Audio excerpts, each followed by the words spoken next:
కళ్యాణ్ పెద్దోళ్ళు ఒక సామెత అన్నారు తెలుసా? ఫస్ట్ ఇంట గెలిసి రచ్చ గెలవాలి అని. మీరు ఇంట్లో అమ్మ నాన్నలను గెలిచారు.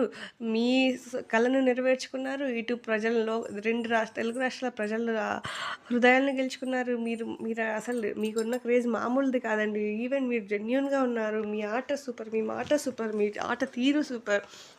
అసలు జెన్యూన్, హానెస్టీ, లాయల్టీ ఎన్ని పదాలున్నాయో అవన్నీ మీరే అండి. అసలు మీ నాన్నగారిని చూసే మీకు అవన్నీ వచ్చినాయని నాకనిపిస్తుంది. వాళ్ళు కూడా ఎంత హుందాగా, ఉన్నతంగా ఉన్నారో చూడండి.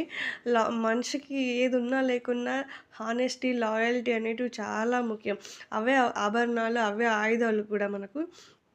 చూసారా? డెస్టినీ అనేది ఎక్కడో మారుమూల ప్రాంతంలో నలుగురు, ఐదుగురికి కూడా తెలియని కళ్యాణ్ ఈరోజు ఆల్మోస్ట్ కొన్ని కోట్ల మంది అభిమానాన్ని సంపాదిస్తున్నాడంటే it's not an easy thing కదా! సూపర్ కదా అసలు. ఇంకా ఏ పేరెంట్స్‌కైనా ఇంతకంటే గొప్ప అనుభూతి ఎక్కడుంటుంది చెప్పండి? కొన్ని కోట్లు సంపాదించినా రాకుంది ఇంత పెద్ద ప్లాట్‌ఫార్మ్ దొరికి తన కొడుకు సక్సెస్ అధికంగా జనాలందరూ మంచిగా అంటుంటే వాళ్ళ అమ్మానాన్నలకు ఎంత హ్యాపీనెస్ ఇస్తుందో కదండీ! అసలు కళ్యాణ్ లాంటి కొడుకు ప్రతి ఒక్కరికి ఉండాలి.